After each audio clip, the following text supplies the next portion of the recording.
여러분 안녕하십니까? 4월 5일 화요일 뉴스투데이 강원입니다. 6월 1일 전국 동시지방선거가 이제 2달도 채 남지 않았습니다. 도지사와 교육감, 시장군수 선거에만 90명이 넘는 예비 후보가 등록을 마쳤는데요. 그런데 이 가운데 절반에 가까운 입지자가 전과 기록을 갖고 있습니다. 허주희 기자가 보도합니다.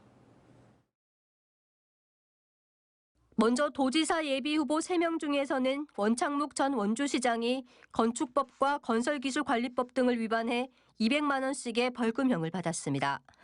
춘천시장 예비후보는 12명 가운데 7명이나 전과 기록이 있습니다.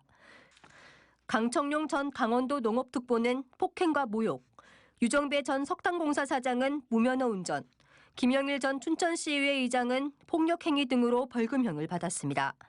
전과 기록 중에서 가장 많은 범죄 행위는 음주운전입니다. 원주 신재섭, 고성 홍남기, 철원 고기영 예비후보는 음주운전 기록이 2번이나 있습니다. 춘천 한중일, 동해 최석찬, 태백 김현식, 고성 김규식과 신창섭, 홍천 신영재 예비후보도 음주운전을 했습니다. 횡성 김명기와 원재성, 평창 김황재와 심재국, 양구 김항규, 철원 김동일 예비후보도 음주운전으로 벌금형을 받았습니다. 구윤호 철원군수 예비후보는 음주 측정 거부로 벌금형에 처했습니다. 이재한 강릉시장 예비후보는 음주운전의 폭력, 상해와 부정청탁 등 전과 기록을 6건이나 갖고 있습니다. 김인배 삼척시장 예비후보는 절도로 징역형을 받았고 사기 미수와 뇌물공여의 음주운전까지 5건의 전과 기록이 있습니다. 유석환 정선군수 예비후보는 음주운전과 뇌물수수, 허위 공문서 작성과 절취 등으로 징역형과 벌금형을 받았습니다. 이기찬 양구군수 예비후보는 상해와 정치자금법 위반 등 4건의 기록을 제출했습니다. 도지사와 교육감, 18개 시장군수 선거 예비후보자 92명 가운데 42명이 전과 기록을 갖고 있습니다. 전체의 46%입니다. 더불어민주당과 국민의힘 강원도당 모두 윤창호법 시행 이후 음주운전을 했거나 각종 부정부패와 중대범죄자에 대해선 공천에서 원천 배제하겠다고 발표했습니다. 정당 공천 과정에서 정당이 제 역할을 하는지를 유권자들이 면밀히 볼 겁니다. 사회적으로 좀 지탄받는 그런 후보들 그대로 공천한다고 하면 선거 때 좋은 결과를 얻기는 좀 어려울 거라고 봅니다. 내가 사는 지역에 4년을 맡길 지도자 선택을 앞두고 시국사범인지 중대범죄자인지 후보자의 자질을 살펴보는 건 이제 유권자의 몫입니다. MBC 뉴스 허주입니다. 작은 도서관을 옮겨 짓기 위한 평창군의 예산을 의회가 부결시켰습니다. 도서관을 옮기면 이용이 더 불편한 데다 이전 예정지는 전 군의원이자 군수선거 출마자의 소유여서 부결에도 논란은 사그러들지 않고 있습니다. 보도에 조성식 기자입니다. 평창군 용평면에 있는 작은 도서관. 예전에 어린이집으로 사용되던 건물인데 도비와 군비 등 1억 원을 들여 새 단장을 마치고 2017년 2월 도서관으로 문을 열었습니다. 그런데 최근 평창군이 이곳 작은 도서관에 대한 이전 신축 계획을 마련했습니다. 노후된 건물 탓에 주민 이용이 불편하다는 것이 이유입니다. 건물이 오래되기도 했고 내부에서도 좀 방음이 안 되다 보니까 조금 인원이 조금씩 이제 계속 있었어요. 위치는 현 위치가 이제 좋긴 좋거든요. 새로 지을 부지를 확정하고 땅 매입을 위한 예산을 의회에 제출했는데 시민회내 논쟁이 벌어지다 표결까지가 4대2로 부결됐습니다. 이곳 평창군이 선정한 도서관 이전 부지는 교통이 불편하고 도심과 너무 멀리 떨어져 있다는 문제점이 지적됐습니다.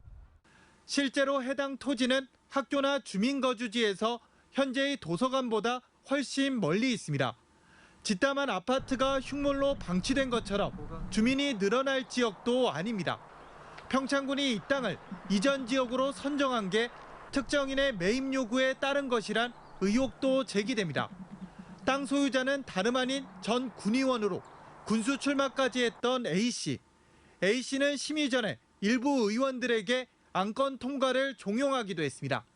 도시계획 도로고 나고 유치원이 있고 이러니까 땅을 팔 의향이 없냐고 줘야 되냐고 도서관 진다고 그러길래 뭐 추진해보던 건데 20년 전부터 가지고 있었던 건데 내가 뭐 부동산 투기하는 건가. 주민들은 도서관 이전 계획도 몰랐고 해당 부지는 얼토당토 않다는 입장입니다. 지금 아침에는 거기 관광 데 있고 뭐 사람들이 아무래도 많이 모이는 장소다 보니까 아무래도 가기가 좋고 저쪽에는 아무래도 좀 들어가 있으니까 돈이 있다면 차라리 그걸 걸고 새로 지어주면 더 좋고. 작은 도서관 부지 매입 계획이 군의회의 제동으로 무산되면서 어쩌면 해프닝에 그쳤지만 평창군의 행정이 특정인의 요구에 따라 움직였다는 의구심은 좀처럼 가시지 않고 있습니다. MBC 뉴스 조성식입니다. 4월 물고기 산란철이 되면 손맛을 즐기려는 낚시객들이 춘천의 하천과 호숫가로 모여듭니다.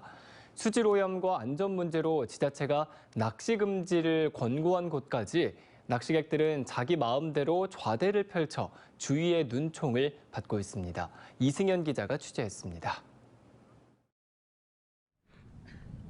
춘천 의하모 수변에 위치한 공원. 낚시 금지를 알리는 표지판이 공원 곳곳에 꽂혀 있습니다. 그런데 담장 너머 호숫가를 따라 텐트형 낚시 좌대가 깔려 있습니다. 일부 낚시객들은 고무보트까지 타고 나가 아예 호수 한가운데서 낚시를 즐깁니다. 호수로 접근을 막는 철제 울타리가 이렇게 쭉 놓여 있습니다. 하지만 낚시꾼들이 울타리를 넘어가기 위해 가져다 놓은 나무 사다리를 쉽게 찾아볼 수 있습니다. 낚시객들이 이렇게 울타리를 넘나들어도 이를 막을 수 있는 방법은 없습니다. 낚시 금지 표지판은 말 그대로 권고일 뿐 법적으로 강제할 수 있는 조치는 아니기 때문입니다.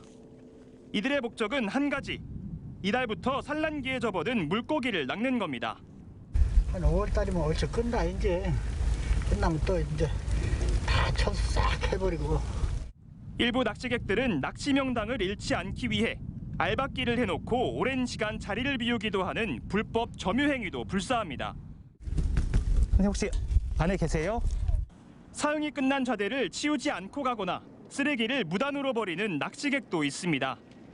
춘천시가 불법 점유시설을 철거하고 있다는 원론적인 답변만 늘어놓는 사이 물고기는 씨가 마르고 하천변은 쓰레기와 불법 좌대가 넘칩니다. 개인 땅도 아닌데 그 공용으로 사용하는 데서 자기가 언제든지 와서 사용하려고 미리 이렇게 준비해 놓는 과정이잖아요. 그러면 좀 일반인들이 보기 좀 안 좋은 건 사실이죠. 춘천시가 지난 2015년 낚시터와 선착장을 철거하는 데 쓴 예산만 해도 156억 원. 하지만 관리 소홀로 인해 또다시 춘천 의하모가 일부 모렴치한 낚시객들의 놀이터로 전락하고 있습니다. MBC 뉴스 이승현입니다.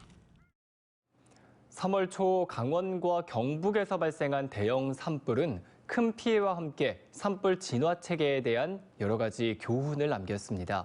앞으로 이 같은 대형 산불을 막기 위해 남아있는 과제들이 적지 않은데요. 동해안의 산불 피해 실태를 김인성 기자가 보도합니다. 지난 2000년 동해안 산불, 8일간 삼척과 강릉, 동해, 울진 등 강원과 경북 동해안 일대를 휩쓴 6건의 산불은 2만 3천 헥타르가 넘는 산림을 폐허로 만들었습니다. 이번 울진 삼척 산불을 포함한 3건의 산불도 2만 707 헥타르의 산림 피해를 낸 초대형 규모였습니다.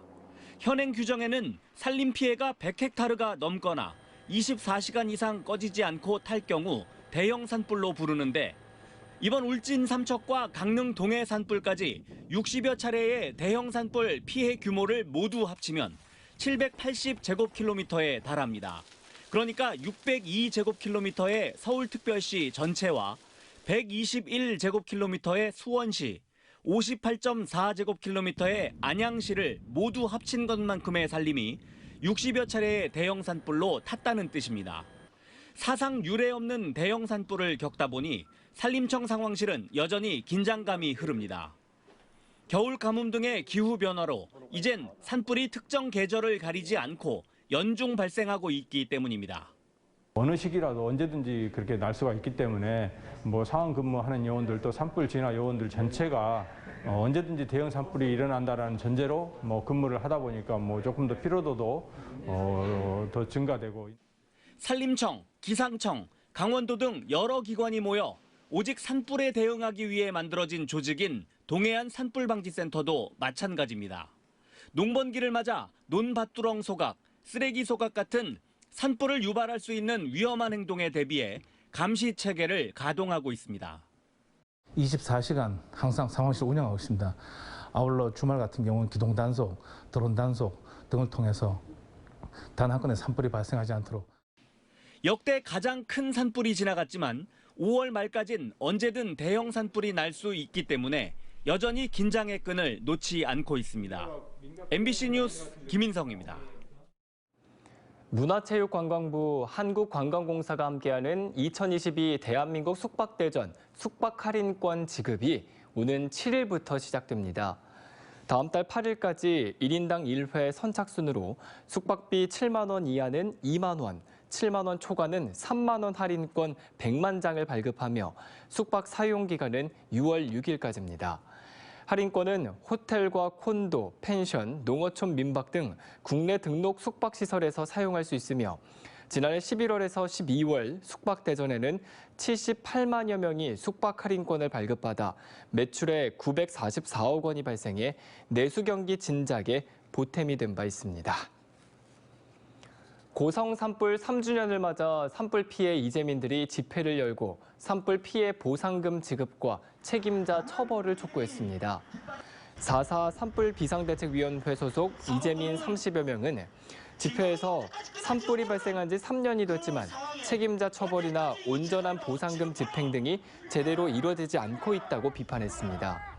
지난 2019년 4월 4일 발생한 고성 산불은 한국전력공사의 관리 소홀로 산불이 발생했다는 것이 밝혀졌지만 최근 1심에서 한 전 직원 7명에게 무죄가 선고됐고 이재민들의 민사소송은 아직 시작조차 하지 못하고 있는 실정입니다. 다음 달 12일 지방선거 후보자 등록을 앞두고 본선 무대에 진출할 예비후보자 검증이 본격 시작됐습니다. 더불어민주당 강원도당은 18개 시장 군수와 도의원, 시군의원 예비후보자를 대상으로 이번 주 서류 심사에 이어 다음 주 면접을 거쳐 이달 안으로 단수 후보나 경선 지역을 확정할 계획입니다. 국민의힘 강원도당은 오는 17일 광역의원과 기초의원 공천 신청자를 대상으로 기초 자격평가 시험을 치른 뒤 경선 절차에서 가산점 10% 이내에서 득표수에 비례해 반영할 계획입니다.